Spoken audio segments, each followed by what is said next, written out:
Bonjour tout le monde, cette fois je vais vous parler du train gratuit dans la région de Valence. Je vois, je vous en ai parlé plusieurs fois, comme ça je vous ai évoqué plusieurs fois le thème, mais je vais vous expliquer ça pas à pas, petit à petit, voilà, comment ça marche, comment ça fonctionne, comment on l'obtient. C'est faisable a priori aussi pour un étranger qui vient de passage, dès lors qu'il a son NIE, il faut au moins un numéro d'identification d'étranger. Donc, oui, en y pensant, c'est tout à fait faisable, puisque en fait, je l'avais fait faire à ma mère également, à un moment donné aussi, sans être résidente. Voilà, à un moment donné, donc voilà. Voilà, parce qu'elle est passée du statut de résidente à non résidente, etc. Donc, eh ben, en fait, ça marche aussi finalement. Donc, voilà, ça pourrait pas marcher pour quelqu'un, un étranger, qui ne vit pas ici à la limite, mais qui a fait son NIE. Évidemment, ça marche aussi pour un étranger qui vit ici et qui a fait son NIE. Voilà, le NIE, c'est quoi? C'est le numéro d'identification d'étranger. C'est un papier qui est assez facile à faire au consulat d'Espagne. Depuis la France, ça peut se faire. Moi, je l'avais fait à l'époque, en 2011. Et pour moi, il était sans date de validité, il était permanent. Donc, j'ai un NIE, ça m'avait coûté un truc genre 12 euros. Et je l'avais reçu chez moi, en France, sur Paris.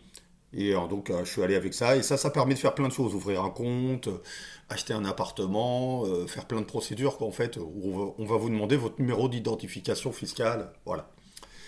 Voilà, fin de la petite parenthèse au niveau des démarches. Donc là, ce que je vous montre, c'est ce à quoi ça donne accès.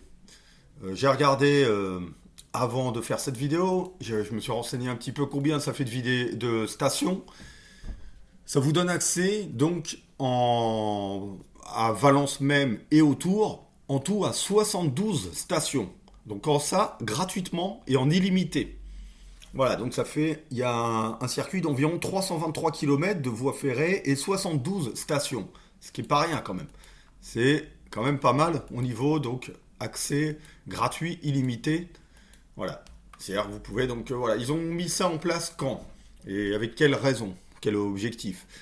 C'est donc ça a été mis en place. Moi, j'en profite, j'en bénéficie depuis 2022, depuis le dernier, quand ils ont mis ça en place, en fait, depuis le dernier quadrimestre 2022. Ça avait commencé donc en date, je crois, du 1er septembre 2022 jusqu'au 31 décembre 2022. Voilà, c'est au moment où ils ont mis ça en place. Pourquoi ils ont mis ça en place? C'est dans le but de promouvoir le transport public, de réduire l'utilisation du véhicule privé. Donc vous voyez bien, c'est un peu le côté écolo, etc. Voilà, on va dire que c'est dans nos impôts. Donc du coup, à la limite, si on n'en bénéficie pas, bah on le paye éventuellement. Alors, petite chose quand même, moi je trouve que par rapport au fait des impôts en Espagne, ben, finalement, on voit quand même aussi pourquoi on paye. C'est-à-dire qu'il y a quand même un certain rendu. Je vous ai dit, par exemple, ici, il y a régulièrement des fontaines d'eau potable. Là, via PayPortal, il y a une dizaine de fontaines d'eau potable, comme ça, gratuitement, en accès. Voilà, et à Valencia, c'est pareil. Et dans d'autres villes, c'est pareil. On a régulièrement des fontaines d'accès potable gratuitement. Voilà, c'est... On voit pas ça, effectivement, dans d'autres pays. Voilà, même en France, je me souviens qu'il n'y avait pas autant de fontaines qu'ici, d'accès voilà, en accès libre, comme ça, d'eau potable.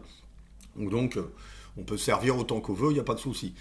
Donc voilà, c'est pratique. Alors qu'est-ce qu'il y a d'autre? Il y a effectivement bah, ça, il y a là où on voit les impôts, bah, dans le réseau de métro, de train, etc. Aussi dans l'état des routes. L'état des routes est relativement bon en Espagne. D'ailleurs, il y a plusieurs Français des fois qui sont surpris, qui disent bah, finalement c'est en meilleur état qu'en France. Bah oui, voilà, on paye des impôts, c'est pour que... Voilà. Et en plus, ils ont un réseau d'autoroutes, très grande partie de l'autoroute est gratuite. Donc il y a quand même un beau réseau autoroutier gratuit en bon état. Donc des routes en bon état. Voilà, donc là encore une fois on voit pourquoi on paye des impôts. Donc voilà, il y a le train, il y a donc au niveau infrastructure, le train, les transports en général. Et qu'est-ce qu'il y a d'autre encore? Je sais pas, voilà, il y a quand même un certain nombre de services, de choses qui sont finalement comprises dans quelque part, voilà, qui sont une sorte de rendu finalement des impôts qu'on paye. Donc voilà. Ah oui, la sécurité sociale aussi. Je vous avais dit que j'avais accès à la sécurité sociale espagnol gratuitement, donc j'ai jamais cotisé, ça fait maintenant 14 ans que je vis ici, et en 14 ans ici, j'ai jamais eu à cotiser au niveau de la sécurité sociale, donc voilà, ça commence à faire long, voilà, alors qu'en France, c'est pas possible, c'est juste impossible de faire, voilà, donc je vous avais dit les critères, etc., en dessous de 100 000 euros par an pour un Européen, tout ça, blablabla, voilà, donc, fin de la parenthèse, juste pour dire que, effectivement, en Espagne, finalement, il y a des impôts, comme en France, mais j'ai l'impression qu'on voit plus, finalement, le retour sur impôt qu'en France. Voilà. Parce que vous me direz en France, par exemple, et en Thaïlande, dont je vous parle souvent, est-ce qu'il y a du train gratuit depuis bientôt 3 ans? Je pense pas. Je pense pas, voilà. Et là, c'est le train, on va dire, courte distance. La même chose existe avec les longues distances. Donc, courte distance, c'est quoi? C'est dans un rayon à peu près de 60 km. Ce qui est déjà pas mal. Voilà. Donc, alors, ça, j'ai déjà fait donc plusieurs fois. Je vous montre en fait les étapes. Par exemple, si on le fait à la machine, on peut le faire au guichet. Il suffit de demander donc abono gratuito. Donc là, je vais vous montrer. Ça s'appelle abono en fait, le truc. Nuevo abono. Donc, en fait, les critères, c'est de faire au moins sur un quadrimestre 16 voyages. 16 voyages, ça veut dire 8 allers-retours qu'on valide. 8 aller plus 8 retours. Voilà. Un aller, ça compte pour un voyage. Le retour, un deuxième voyage. Voilà. Donc en fait sur 4 mois, bah, c'est assez vite, facilement à remplir. À partir de là, en fait, on a un dépôt à faire de 10 euros. Là, je parle comment ça s'appelle, du réseau courte distance, on va dire. Voilà, Cercanías, comme on dit. Les 72 stations que je vous ai montrées. Dès lors qu'on a fait le dépôt de 10 euros, en fait, ce qui se passe, si on ne fait pas les 16 voyages, le dépôt gardé, simplement. Si on fait au moins les 16 voyages, donc 8 allers-retours, le dépôt est rendu. Comme je vous ai montré là dans les copies d'écran, là par exemple, j'ai eu un remboursement en février par rapport au quadrimestre précédent, 10 euros. Renfe, donc la société de train, qui me rembourse les 10 euros de dépôt. Même chose là au mois de mai, hop, on m'a remboursé à nouveau 10 euros par rapport au quadrimestre précédent où j'ai utilisé le train régulièrement, voilà, pour me promener, etc. Donc, voilà, ça fait depuis donc environ, voilà, bientôt 3 ans donc que je bénéficie du train. Et à partir, il n'y a pas de limite. Une fois que vous avez utilisé 16, vous avez le droit d'utiliser 50 fois si vous voulez. Le truc, c'est que bon, faut avoir du temps et l'envie aussi d'aller ici, là, etc.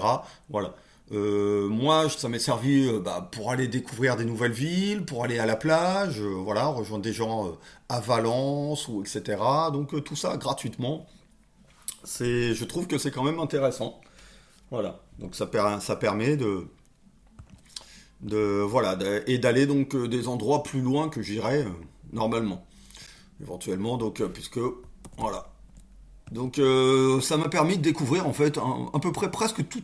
J'ai pas fait toutes les villes, mais un beau paquet de villes là qu'on voit sur les 72 stations, je les ai fait pour visiter un peu une bonne partie. Donc voilà, on s'est promené, on a fait des photos, tout ça. Donc voilà, on a découvert, ça nous a permis de découvrir pas mal, c'est autour, tout ça gratuitement. Voilà. Alors des endroits où je suis déjà allé, mais on y est retourné des fois avec le train aussi. Voilà. Donc voilà. Donc mettons, donc vous demandez l'abono gratuito ou abono gratis Cercanas Valencia, voilà, en guichet. Et alors qu'est-ce qui se passe si le guichet est fermé? Donc il y a des machines pour faire ça. Voilà. Voilà, donc là, vous voyez, ça s'appelle abono gratis ou abono gratuito, selon que, voilà. Donc ça veut dire la même chose, c'est donc un forfait, on va dire, gratuit, qui, voilà, si on respecte les critères de faire 16 voyages, et ben c'est remboursé. Ça peut être intéressant pour vous, même si vous êtes de passage, si vous faites votre NIE, vous avez envie de visiter un peu, voir quelle ville pourrait vous plaire le plus, voilà, au passage. Ça pourrait permettre de le faire aussi pour ça.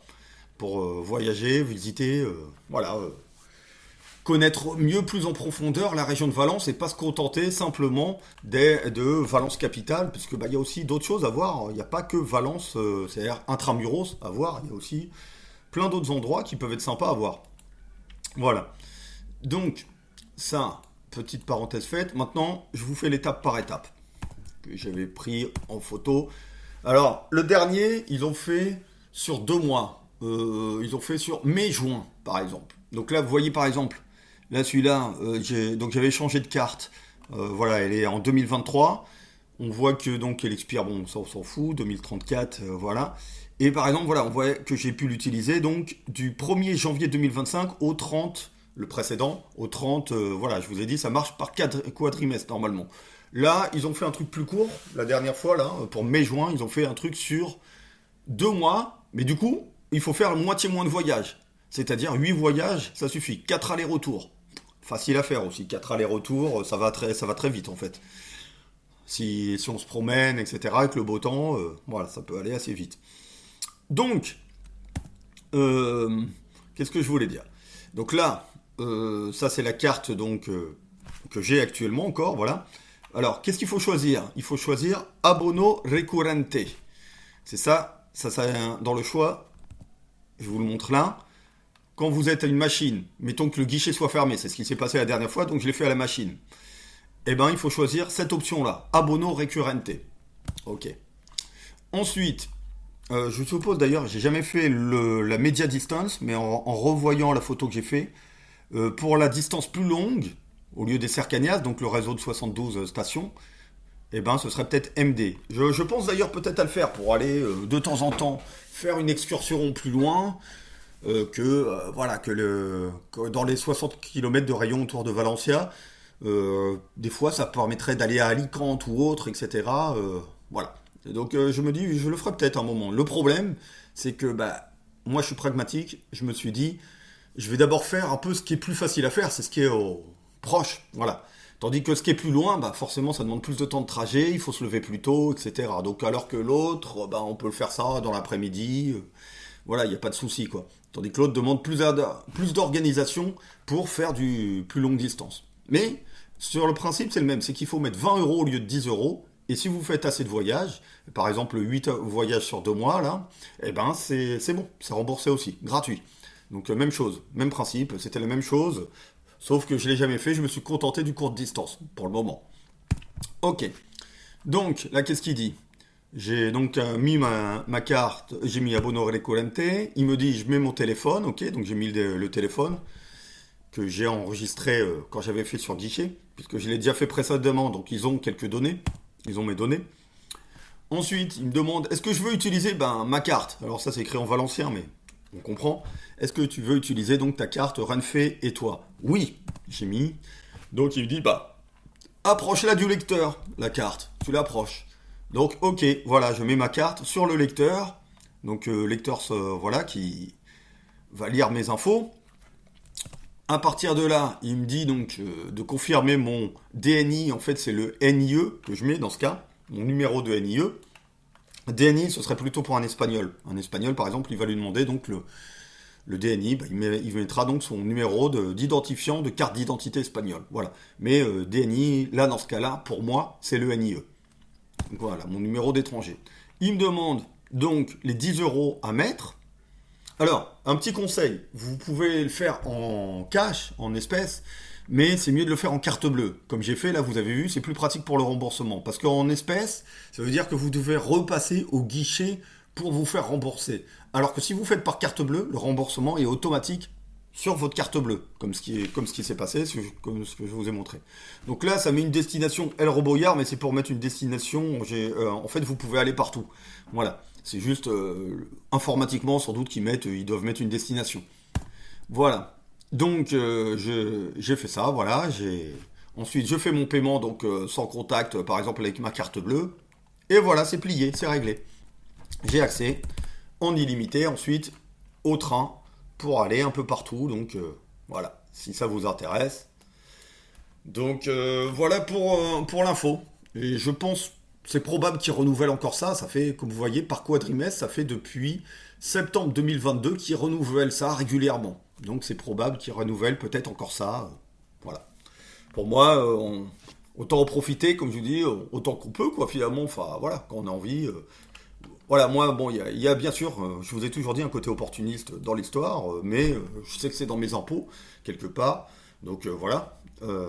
Je le considère comme une forme de rendu. Et donc, moi, par exemple, concrètement, ça me permet d'aller à la plage régulièrement à Cullera quand c'est la période, voilà, par exemple.